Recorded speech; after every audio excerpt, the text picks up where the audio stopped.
Hello dear, welcome back. मैं प्रियंका चौधरी और आज के इस वीडियो मॉड्यूल में हम पढ़ने वाले हैं क्लास 10th हिंदी की बुक क्षितिज भाग 2 के गद्य खंड के संस्कृति पाठ के प्रश्नोत्तर।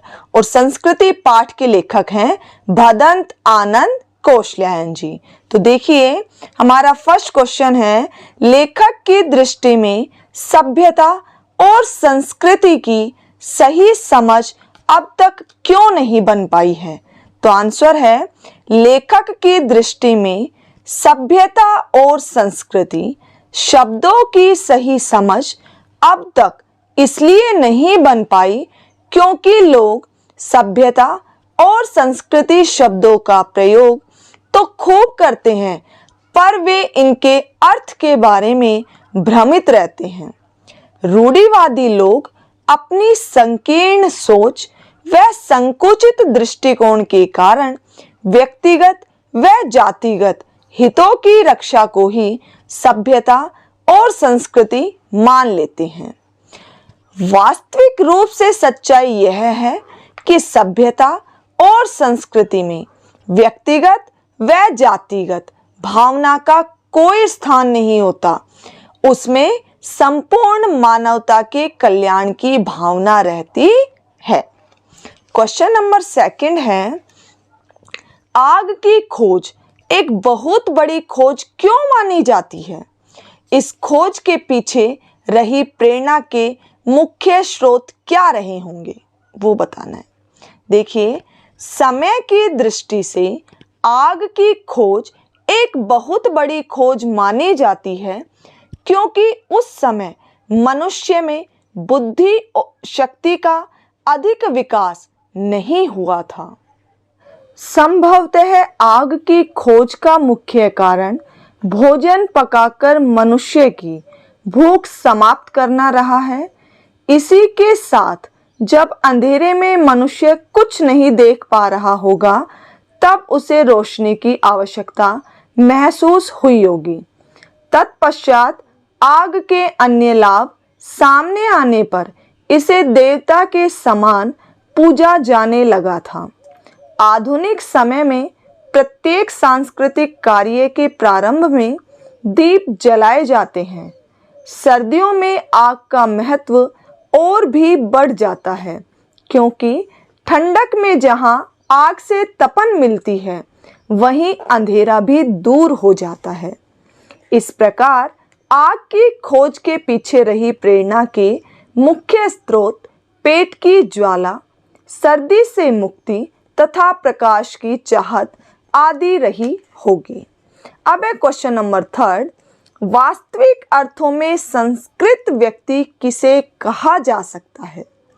तो आंसर है, वास्तविक अर्थों में संस्कृत व्यक्ति उसे कहा जा सकता है जो अपना पेट भरा होने तथा तन ढका होने पर भी निठल्ला नहीं बैठता है। वह अपने विवेक और बुद्धि से किसी नए तथ्य का दर्शन करता है और समाज को अत्यंत उपयोगी आविष्कार देकर निस्वार्थ भाव से मानव कल्याण के लिए कार्य करता है।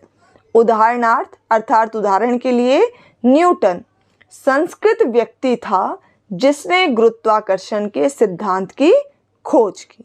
क्लियर? क्वेश्चन नंबर 4 है बेटा, न्यूटन को संस्कृत मानव कहने के पीछे कौन से तर्क दिए गए हैं? न्यूटन द्वारा प्रतिपादित सिद्धांतों एवं ज्ञान की कई दूसरी बारीकियों को जानने वाले लोग भी न्यूटन की तरह संस्कृत नहीं कहला सकते। क्यों?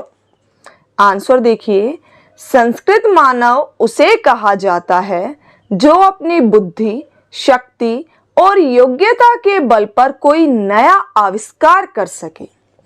न्यूटन एक महान वैज्ञानिक थे। उन्होंने अपनी योग्यता के बल पर गुरुत्वाकर्षण के सिद्धांत का आविष्कार किया, इसलिए वे संस्कृत मानव थे। आज के समय में इस विषय पर लोगों के पास और अधिक जानकारी है, परंतु उन्हें न्यूटन से अधिक सभ्य कहा जा सकता है, लेकिन संस्कृत नहीं, क्योंकि किसी पूर्व खोजी हुई वस्तु या सिद्धांत में परिमार्जन करने वाले व्यक्ति को सभ्य कहा जाता है, क्योंकि वह पहले आविष्कृत काम को ही आगे बढ़ा रहा है। अब है क्वेश्चन नंबर 5, किन महत्वपूर्ण आवश्यकताओं की पूर्ति के लिए सुई धागे का आविष्कार हुआ होगा? आंसर देखिए, आदिम युग में मनुष्य जंगलों में नग्न घूमता था, जिसके कारण उसे सर्दी गर्मी के कष्टों को सहना पड़ता था। जब मनुष्यों को अपने शरीर को ढकने और सर्दी गर्मी से बचने की आवश्यकता महसूस हुई होगी, तब सुई धागे की खोज हुई होगी। साथ ही मनुष्य को अपने शरीर को सजाने के लिए आवश्यकता अनुसार 2 कपड़े के टुकड़ों को जोड़ने के लिए भी सुई धागे की जरूरत महसूस हुई होगी। क्लियर? नेक्स्ट क्वेश्चन है बेटा, मानव संस्कृति एक अविभाज्य वस्तु है। अविभाज्य मतलब जिसे बांटा नहीं जा सकता। किन्हीं 2 प्रसंगों का उल्लेख करें जब 6 का क्या है, मानव संस्कृति को विभाजित करने की चेष्टाएं की गई। इसका उल्लेख करना है बच्चा। देखिए, मानव संस्कृति अविभाज्य है, परंतु कभी कभी मानव ने अज्ञानतावश संस्कृति को भी धर्म व सामाजिक विश्वासों के आधार पर विभाजित करने का दुस्साहस किया है। हिंदू मुस्लिम भावनाओं को भड़काकर, लड़ाई झगड़े करवाकर अपना स्वार्थ सिद्ध करना आज के लोगों का आम कार्य हो गया है। अब 6 का ख है, जब मानव संस्कृति ने अपने एक होने का प्रमाण दिया। प्रमाण मतलब सबूत दिया। देखिए, जब भी स्वार्थी लोगों ने संस्कृति को विभाजित करने का प्रयास किया, तब संस्कृति के वे तत्व उभरकर सामने आते हैं जो उसे एक बनाए रखते हैं। त्याग संस्कृति का प्रमुख तत्व है। त्यागशील व्यक्ति किसी भी धर्म व संस्कृति का हो, वह सबके लिए काम करता है। हिंसा के सभी विरोधी हैं। जापान पर परमाणु बम के आक्रमण का संपूर्ण विश्व ने विरोध किया था। रसखान ने मुसलमान होकर कृष्ण की आराधना की। बिस्मिल्लाह खान ने बालाजी से आशीर्वाद लेकर संगीत का सम्राट बन गए। अतः संस्कृति मानवीय गुण है, इसे विभाजित नहीं किया जा सकता। इस चैप्टर का नेक्स्ट और लास्ट क्वेश्चन है, आशय स्पष्ट कीजिए। मानव की जो योग्यता उससे आत्म विनाश के साधनों का आविष्कार कराती है, हम उसे उसकी संस्कृति कहे या असंस्कृति। देखिए, मानव की जो योग्यता उससे आत्म विनाश अर्थात मानव की जो योग्यता, भावना, प्रेरणा और प्रवृत्ति उससे विनाशकारी हथियारों का निर्माण करवाती है, वह संस्कृति कैसे हो सकती है? क्योंकि संस्कृति में मनुष्य मानव कल्याण के लिए कार्य करता है, इसलिए आत्मविनाश की भावना को और योग्यता को असंस्कृति कहना चाहिए। तो डियर स्टूडेंट्स, ये था हमारे चैप्टर संस्कृति के अभ्यास के प्रश्नोत्तर। आई होप आपको क्लियर हो गए हों।